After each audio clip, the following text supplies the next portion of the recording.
ओम गंग गणपतये नमो नमः. श्री सिद्धिविनायक नमो नमः. अष्टविनायक नमो नमः. गणपती बाप्पा मोरया. तुम्हा सर्वांना 2024 या वर्षातील शेवटच्या संकष्टी चतुर्थीच्या खूप साऱ्या शुभेच्छा. नमस्कार मंडळी, मी शीतल आणि तुम्ही पाहताय दिल्लीकर मराठी. धार्मिक मान्यतेनुसार संकष्टी चतुर्थीला श्री गणेशांची पूजा केल्यामुळे पूजा करणाऱ्याच्या घरामध्ये सुखशांती येते आणि पूजा करणाऱ्या गणेश भक्ताचे मन देखील समाधानी होते. कारण गणपती बाप्पांना विघ्नहर्ता असं म्हटलं जातं. ते भक्तांना संकटातून तसेच दुःखातून बाहेर पडण्यासाठी चांगला मार्ग दाखवतात. कित्येक जणांना याचा अनुभव देखील आलेला असेल. बुधवार दिनांक 18 डिसेंबर 2024ला मार्गशीर्ष महिन्यातली चतुर्थी आलेली आहे आणि कृष्ण पक्षातली ही चतुर्थी असल्यामुळे या चतुर्थीला संकष्टी चतुर्थी असं म्हटलं जातं. मंडळी, डिसेंबर महिना म्हणजे इंग्रजी वर्षातला शेवटचा महिना. त्यामुळे बुधवारची ही संकष्टी चतुर्थी यंदाची शेवटची चतुर्थी असणार आहे. या निमित्ताने बाप्पांच्या पूजेत नेमकं काय खास असावं, कोणत्या गोष्टी कराव्यात याबद्दलची माहिती तुम्हाला या व्हिडिओमध्ये मिळेल. माहिती संपूर्ण ऐका. तसेच कमेंट्समध्ये श्री गणेशाय नमः लिहायला अजिबात विसरू नका. चला तर मग व्हिडिओला सुरुवात करते. 18 डिसेंबर 2024 बुधवारचा दिवस. या दिवशी सकाळी 10:06 संकष्टी चतुर्थीचा प्रारंभ होणार असून गुरुवारी अर्थात 19 डिसेंबर 2024ला सकाळी 10:02 या तिथीची समाप्ती होत आहे. तर बुधवारी सकाळी लवकर उठून आपलं स्नानादी कार्य आटोपून घ्यावं आणि महिला या दिवशी व्रत करणार असतील तर त्या व्रताच्या निमित्ताने आपले केस देखील धुवू शकतात. दिवसाची सुरुवात सूर्याला तांब्याभर पाणी वाहून करावी, म्हणजेच काय, सूर्यदेवांना अर्घ्य द्यावं. त्यासाठी सूर्योदयाच्या आत आपलं स्नान होणं खूप आवश्यक आहे. सूर्यदेवांना अर्घ्य देण्यासाठी नेहमी तांब्याच्याच भांड्याचा वापर करावा. पुरुषांनी सूर्यदेवांना अर्घ्य देताना म्हणावं ओम सूर्याय नमः आणि महिलांनी सूर्यदेवांना अर्घ्य देताना म्हणावं ओम गृहिणी सूर्याय नमः. त्यानंतर तुळशीला नमस्कार करावा. तुळशीला गरजेनुसारच पाणी घालावं, कारण सध्या थंडीचे दिवस सुरू आहे. घरातील ज्येष्ठांचा आशीर्वाद घेऊन पूजा मांडणी करावी. पूजा मांडण्याकरता एका पाटावर किंवा चौरंगावर लाल किंवा पिवळ्या रंगाचे कापड आसन म्हणून अंथरून घ्यावे. त्यानंतर एक दिवा लावून घ्यावा. हा दिवा एकतर तेलाचाच असावा किंवा तुपाचाच असावा. या दिव्यामध्ये दुहेरी वात आपल्याला लावायची आहे आणि हा दिवा प्रज्वलित करून त्याला देखील हळदी कुंकू फूल अक्षता वाहून नमस्कार करायचा आहे. हा दिवा आपण गणपती बाप्पांना ओवाळण्यासाठी म्हणून वापरणार आहोत. त्यानंतर एका मंगल कलशाची स्थापना करायची. ज्याप्रमाणे सध्या आपण मार्गशीर्ष गुरुवारचं महालक्ष्मीचं व्रत करत आहोत त्यामध्ये कसा मंगल कलश मांडतो त्याच पद्धतीने इथे आपल्याला या संकष्टी चतुर्थीसाठी म्हणून सुद्धा एक कलश गणपती बाप्पांच्या नावाने मांडायचा आहे. हवं तर तुम्ही गुरुवार व्रतासाठी जो नारळ वापरत आहात तोच इथे घेतला तरी पण चालेल, किंवा तुम्हाला नवीन आणायचा असेल तर नवीन देखील आणू शकता. आपल्या डाव्या हाताला पाटावर मंगल कलश यायला हवा अशा पद्धतीने कलशाची स्थापना करायची. त्यानंतर आपल्या देव्हाऱ्यामध्ये गणपती बाप्पांची मूर्ती असते, तर या मूर्तीला स्नान घालून स्वच्छ कापडाने पुसून कलशाच्या शेजारी म्हणजे उजव्या हाताला मूर्ती दिसेल, आपल्या उजव्या हाताला मूर्ती आली पाहिजे आणि डाव्या हाताला मंगल कलश असला पाहिजे अशा पद्धतीने बाप्पांची मूर्ती त्या आसनावर ठेवायची. त्यानंतर गणपती बाप्पांना हळदी कुंकू फुलं अक्षता अर्पण करून धूपदीपाने ओवाळून घ्यावे आणि वक्रतुंड महाकाय सूर्यकोटी समप्रभ निर्विघ्नं कुरु मे देव सर्व कार्येषु सर्वदा हे देखील म्हणावे.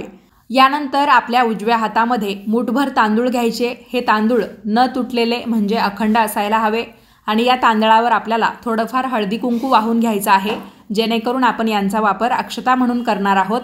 तर अक्षता या पांढऱ्या ठेवू नये असं म्हटलं जातं, तर त्यामध्ये हळदी कुंकू हे मिसळायला हवं. अगदी थोडं थोडं, म्हणजे जसं आपण देवाला हळदी कुंकू वाहतो ना त्या पद्धतीने थोडं हळदी कुंकू या तांदळावर ठेवून आपल्याला त्या तांदळामध्ये ते मिक्स करायचं आहे.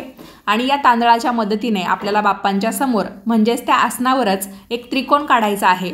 तर तांदळाच्या मदतीने एक त्रिकोण काढून घ्यायचा. त्रिकोण कसा काढायचा प्रत्येकाला माहिती असेलच.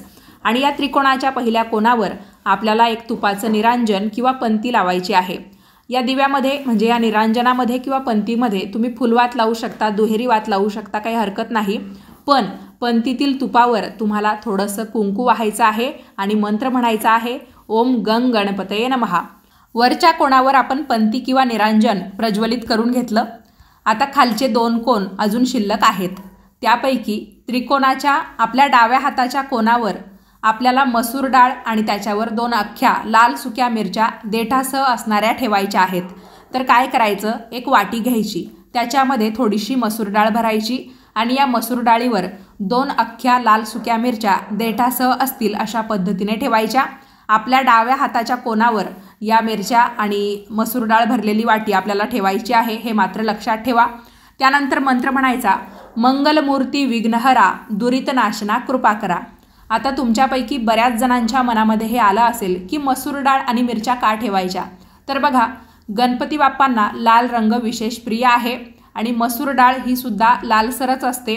गणपती बाप्पांच्या पूजेमध्ये विशेष करून मसूर डाळीचा वापर केला जातो. त्याचबरोबर मंगळ ग्रहाशी संबंधित काही समस्या असतील तरी पण मसूर डाळीचे विविध उपाय केले जातात. तर या सर्व कारणांमुळे इथे आपण मसूर डाळ घेतलेली आहे. लाल सुक्या मिरच्या, अर्थातच लाल रंग त्यामध्ये येतो, पण मिरचीची चव कशी असते, तिखट.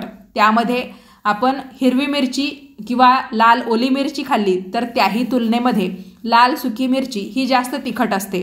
तर या तिखट मिरची घेण्याचं कारण काय आहे, आपल्या जीवनामध्ये जे काही दुःख येतात, संकट येतात, तर एक प्रकारे तिखट भावना आपल्या मनामध्ये त्यामुळे तयार होते किंवा एक त्रासदायक आपल्याला या सगळ्या गोष्टी ठरतात.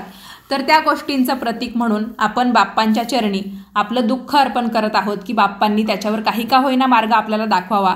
वर्षाची सरती शेवटी ही चतुर्थी आहे, तर त्यानिमित्ताने आपल्याला ही थोडक्यात अशी पूजा मांडायची आहे.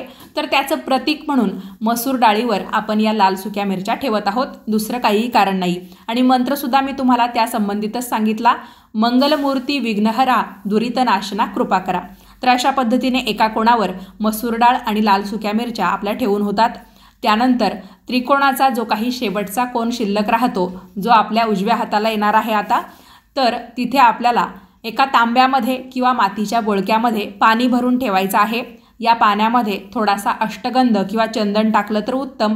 त्याचबरोबर एक फूलसुद्धा आपल्याला टाकून ठेवायचं आहे.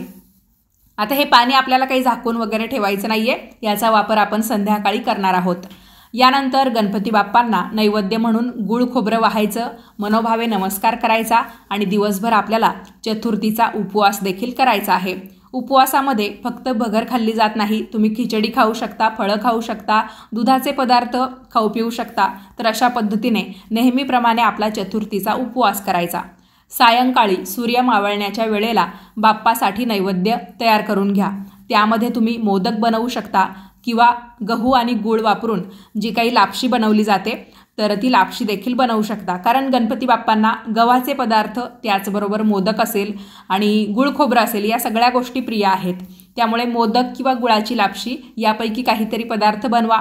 आणि बाकी तुम्ही जे काही भाजीपोळी बनवता, जसं की वरण भात, मेथीची भाजी, जे काही पदार्थ तुम्ही दरवेळेस बनवत असाल ते बनवले तरी पण चालतील.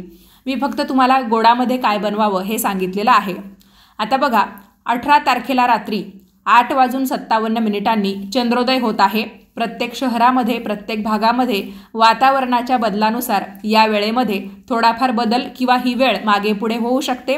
त्यानुसार तुमच्या भागामध्ये यापैकी ज्या वेळेत चंद्रोदय होईल त्यावेळेस तुम्हाला काय करायचं आहे, आपण पूजेमध्ये जो काही पाण्याने भरलेला तांब्या किंवा मातीचं बोळकं ठेवलेलं होतं आणि त्यामध्ये आपण अष्टगंध देखील वाहिलेला होता, फूल देखील ठेवलेलं होतं. आता आपल्याला फक्त काय करायचं आहे, त्या त्रिकोणावरचे अगदी थोडेसे तांदूळ उचलायचे आहे आणि ते त्या मातीच्या भांड्यामध्ये किंवा तुम्ही जर तांब्या ठेवलेला असेल तर त्या पाण्यामध्ये टाकायचे आहेत. तर थोड्याशा अक्षता देखील आपण टाकल्या. त्यानंतर काय करायचं, आपल्या घरातून 1 चमचाभर गाईचं दूध घ्यायचं. तुम्ही गाईचं दूधच घेत असाल तर तेच टाका. तुमच्याकडे दुसरं म्हणजे म्हशीचं दूध वगैरे असेल तर मग ते तुम्हाला या पाण्यात टाकायचं नाही आहे. फक्त तुम्ही जे काही पाणी, फूल, अक्षता, अष्टगंध त्यामध्ये टाकलेलं असेल तेवढ्यात चंद्रदेवांना अर्घ्य दिलं तरी पण चालेल. ज्यांच्याकडे गाईचं दूध असेल त्यांनी त्या आपण सकाळी ठेवलेल्या भांड्यामध्ये थोडंसं म्हणजे साधारणतः चमचाभर दूध टाकायचं आणि चंद्राकडे पाहत पाहत आपल्याला ओम सोमेश्वराय नमः किंवा ओम नमः शिवाय हा मंत्र म्हणायचा आहे. चंद्राकडे पाहतच आपल्याला हे अर्घ्य द्यायचं असतं. म्हणजे एकदा आपली दृष्टी चंद्रदेवांकडे ठेवायची, दुसरीकडे पुन्हा अर्घ्यातून जे काही पाणी आणि दुधाचं मिश्रण पडतंय त्याकडे सुद्धा आपली दृष्टी ठेवायची आणि अशा पद्धतीने अर्घ्य द्यायचं। पण मंत्र म्हणायला अजिबात विसरायचं नाही। आपण देवपूजा करतो किंवा धार्मिक कोणत्याही गोष्टी करतो तर त्यामध्ये देवाचं सतत आपल्याला नाम घ्यायचं आहे। त्याचबरोबर विविध जे काही मंत्र असतात जे आपल्याला अगदी सहजपणे म्हणता येतात ते देखील म्हणायचे आहे, जेणेकरून पूजा सफल होते आणि काहीतरी अर्थ देखील त्या पूजेला मिळतो। आता सकाळी तर आपण त्या त्रिकोणावर एक पंती किंवा निरांजन लावून घेतलेलं होतं। संध्याकाळी पुन्हा ते प्रज्वलित करायचं, कारण संध्याकाळपर्यंत ते अर्थातच शांत झालेलं असेल। यानंतर बाप्पांना आपण तयार केलेला नैवेद्य अर्पण करायचा। वर्षातील शेवटची चतुर्थी असल्यामुळे नवीन वर्षाच्या आशीर्वादासाठी बाप्पांकडे मनोभावे प्रार्थना करायची। काही चुकलं असेल तर त्यासाठी क्षमायाचना करायची। संकटासाठी तुम्ही आम्हाला मदत करा अशी प्रार्थना आपण न करता जी काही संकट येतील, जी काही दुःख इथून पुढेही माझ्या आयुष्यामध्ये येतील, कारण आयुष्य हे कुणाचंही साधं सरळ नसतं, पण मग त्या दुःखातून त्या अडचणीतून मार्ग काढण्यासाठी तुम्ही आम्हाला बळ द्या अशा पद्धतीची प्रार्थना आपण केली पाहिजे।